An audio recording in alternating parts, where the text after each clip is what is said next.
오늘 우리에게 주신 하나님의 말씀 보도록 하겠습니다.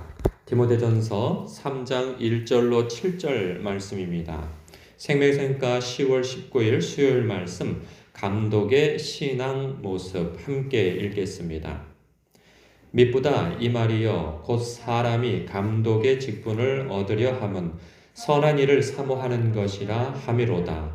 그러므로 감독은 책망할 것이 없으며 한 아내의 남편이 되며 절제하며 신중하며 단정하며 나그네를 대접하며 가르치기를 잘하며 술을 즐기지 아니하며 구타하지 아니하며 오직 관용하며 다투지 아니하며 돈을 사랑하지 아니하며 자기 집을 잘 다스려 자녀들로 모든 공손함으로 복종하게 하는 자라야 할지며 사람이 자기 집을 다스릴 줄 알지 못하면 어찌 하나님의 교회를 돌보리요.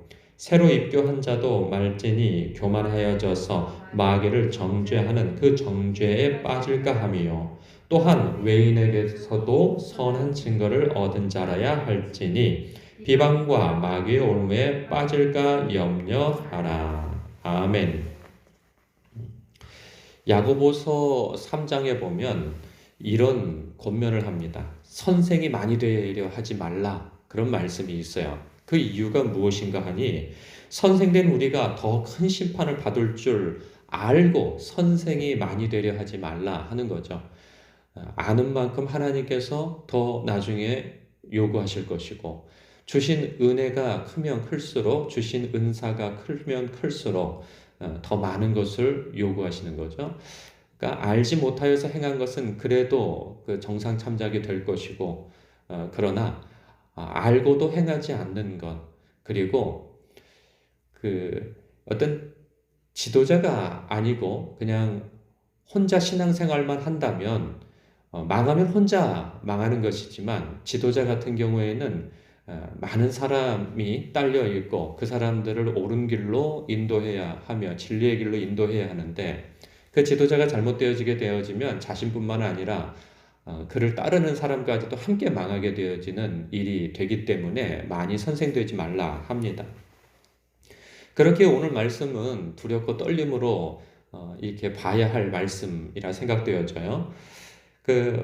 이 감독의 신앙 모습이라 하며 이 감독에 대한 이야기를 하고 있어요. 감독이라 하면 오늘날 교회에 어떤 영적 지도력을 가지고 있는 사람들을 일컬어 감독이라 할 수 있습니다. 목회자 내지는 장로님, 그 밖에 사역자들을 일컬어서 감독이라 표현하면 될 듯 싶습니다. 그러니까 감독의 직분을 얻으려 함은 선한 일을 사모하는 것이라 함이로다 라고 시작을 합니다.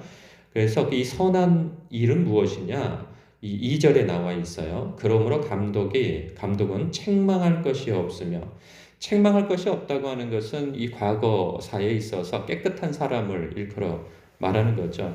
그럼 예수 믿기 이전에 옛 삶을 언급하기보다는 예수 믿고 살면서도 그의 삶의 이력이 깨끗하지 못함을 이야기할 수 있는 거죠. 가령 교회의 장로님이나 이렇게 그 목회자가 세워지는데 그의 직업이 나이트클럽 사장님이라든가 하면 이거 곤란하지 않겠어요?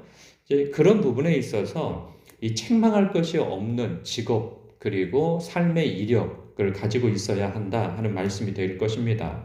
그리고 한 아내의 남편이 되며 라고 할 때 여러 가지로 해석할 수 있는데 이건 복잡하게 해석할 것이 아니라 그 아내에 대한 충실한 충실함을 가지고 있고 신실함을 가지고 있는 거죠.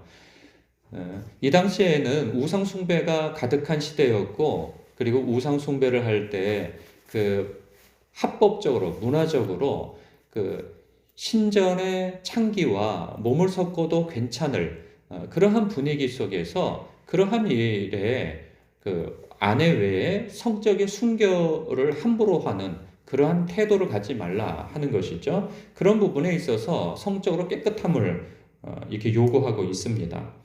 그리고 신중하며 그리고 단정하며 나그네를 잘 대접하며 여기서 이제 또 하나 보면은 가르치기를 잘하며 이 가르치기를 잘하는 것은 좀 집사와 좀 구분되어지는 덕목이기도 합니다. 그러니까 말씀을 잘 전하고 말씀을 잘 가르치는 그러한 은사를 가지고 있어야 한다는 거죠. 그리고 술을 즐기지 아니하며 당연하겠죠. 구타하지 아니하며. 그러니까 이 앞절에 보면 술을 즐기지 아니한다라고 할 때 보통 이제 신자들은 이런 분들도 종종 있죠. 아니 술을 취하지 말라고 했지 언제 먹지 말라고 했습니까? 근데 그렇게 말하는 사람도 만약에 저 같은 목사가 어디서 술 먹고 있는 모습을 본다면 아마 취하지 않았어도 크게 격려를 하며 그리고 크게 대노하는 그러한 상황이 벌어질 것입니다. 그러니까 뭐 목회자든 신자든 할 것 없이 이 술 먹는 것에 있어서는 사실 요즘에는 세상에서도 달가워하지 않습니다. 그러니까 술 먹는 것은 모든 이 악한 일의 통로가 되어지는 것이기 때문에 술을 즐기지 않는 것이 큰 덕목이 되어집니다. 그리고 구타하지 아니하며 이것은 폭력으로 문제를 해결하려 해서는 안 된다 하는 거죠. 그리고 특별히 아랫사람을 인격적으로 대하는가, 이 사람이 장로나 목회자 정도 될 정도의 어떤 사회적 지위, 어떤 연륜이 있을 때에 뭐 아랫사람들이 있을 것 아니겠어요? 그런 갑질하는 그러한 사람의 태도를 가지고 있는 사람인가, 걸핏하면 이렇게 손찌검을 하는 그러한 태도의 사람인가 또 면밀히 살펴야 한다는 것이죠. 그리고 오직 관용하며 너그러운 마음을 가지고 있어야 한다는 거죠. 다투지 아니하며 이 다투지 아니하며 가끔 좀 예전 일이지만 이 목회자 축구 대회 같은 데 나가면은 이런 게 뭐 다툽니다. 엄청 목회자들도 깜짝 놀랐어요. 그래서 전 축구를 안 좋아합니다. 그래서 돈을 사랑하지 아니하며 필요를 깊이 인식하죠. 돈에 대해서. 돈이 필요 없진 않아요. 그러나 그 돈 자체가 목적이라든가 사랑하는 사람이 되어서는 안 되는 거죠. 목회를 하거나 사역을 할 때에 그것은 그 동의는 이 하나님과 그리고 그 성도들을 사랑하는 것이 목적이어야 하고 사역의 동인이 되어야 하는 것이죠. 그것이 아니고 돈이 목적이 되어진다면 이건 교회를 굉장히 혼란케 하는 이유가 될 것입니다. 그런가 하면 4절에 자기 집을 잘 다스려 자녀들로 모든 공손함으로 복종하게 하는 자라야 할지면 요즘 정치 지도자들도 그 자녀들의 비행으로 이 그릇된 행동 때문에 크게 부끄러움을 당하는 일들이 많이 있습니다. 그러니까는 한 나라의 지도자나 어떤 라 할 때 정치 지도자들을 볼 때에도 그 당사자뿐만 아니라 그 가족까지도 다 본단 말이죠. 요즘에는 도덕성이 굉장히 큰 덕목이 되어집니다. 정치 지도자들도. 그러니까 모든 지도자들에게 요구되어지는 분이 도덕성인 거예요. 예전에는 감추어질 수 있었죠. 그러나 지금은 CCTV라든지 SNS든지 그냥 사람들이 들고 있는 핸드폰이든지 하여간에 숨길 만한 어떤 여지가 없을 정도이죠. 그럴 때 특별히 그 가족에 대해서도 잘 영적인 그러한 다스림이 있어야 한다는 이야기를 하고 있어요. 그래서 저 나름대로라도 가족들이 신앙에 있어서 견고하게 성장할 수 있도록 그 역할을 하려고 노력을 하는데 어렸을 때는 잘 되죠. 근데 성장할 때가 진짜 문제이죠. 아이들이 지금 어렸을 때 예배를 잘 드리고 잘 순종하고 한다고 하여서 우쭐할 일도 아닌 듯 싶습니다. 그래서 늘 영적인 긴장감을 가지고 우리 자녀들이 잘 하나님 사랑하고 교회를 사랑하고 성도들을 사랑하며 이게 성장할 수 있기를 기도하고 마음을 쓸 뿐입니다. 5절을 보면 사람이 자기 집을 다스릴 줄 알지 못하면 어찌 하나님의 교회를 돌보리요. 어떤 목사님이 이런 목회 철학을 이야기한 것이 기억나요? 교회를 이 가정처럼 그리고 가정을 교회처럼 목회를 하면 목회를 잘 할 수 있다라는 이야기를 하고 있어요. 그러니까 그것을 구분하여서 하기보다는 성도들을 볼 때 제가 이제 좀 더 지금보다 훨씬 젊었을 때 느끼는 것은 뭐였냐면 청년들을 이렇게 맡아서 하다 보면 그런 좀 안타까움이 일어나죠. 이렇게 자기 자녀에 대해서는 굉장히 막 투자를 하고 목사님이 그러는데 교회 청년들에 있어서는 그 교회에서 사람을 키우는 일에 있어서는 굉장히 인색하고 하는 것을 봅니다.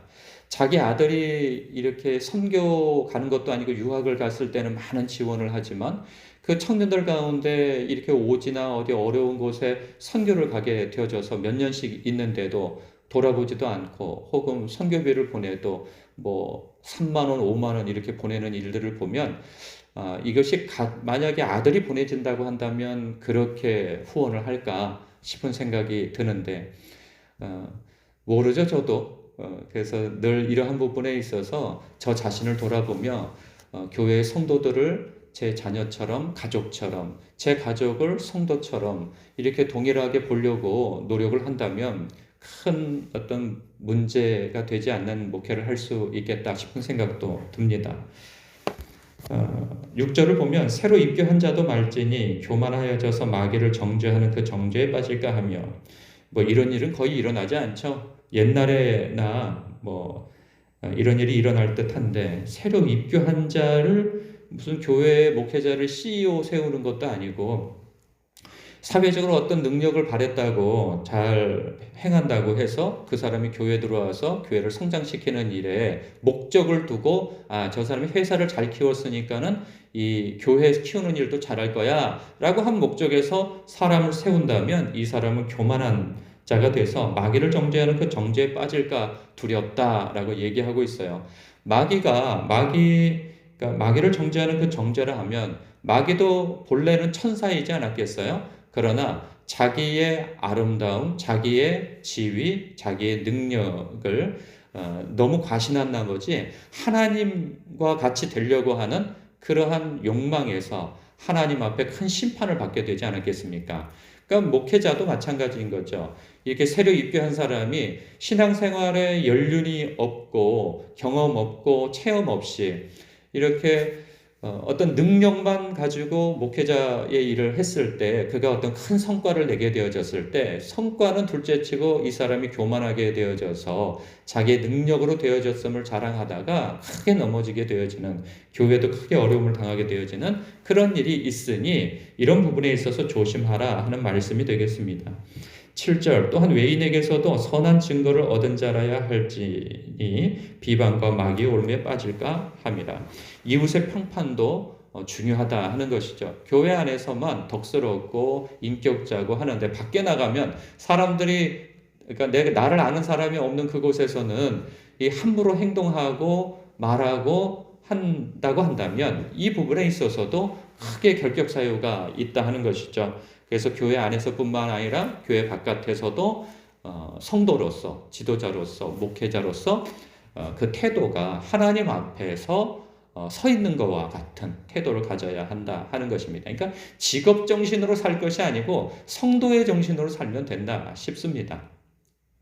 이것이 감독의 신앙 모습, 자질 이러한 것을 다룬다고 하여서 그러면 보통 신자는 우리와 상관이 없겠네라고 생각할지 모르겠으나 여기에서 나오는 자질은 물론 보통 사람들보다 뛰어난 영성과 도덕성을 요구하고 있지만 성도에게 요구되어지는 도덕성과 영성 또한 크게 다르지 않음을 봅니다. 그래서 오늘 말씀 속에서 내가 성도로서 그리고 우리는 다 교회 안에서 혹은 가정에서 영적인 지도력을 가지고 있는 사람이고 사회에서도 마찬가지입니다. 그런 부분을 볼 때 스스로 자기 자신을 돌아보아 나에게 부족한 점은 없는가 돌아보아 이렇게 스스로를 영적인 어떤 성찰을 하고 단속을 할 수 있는 그러한 묵상이 되어지기를 축복합니다. 기도하겠습니다.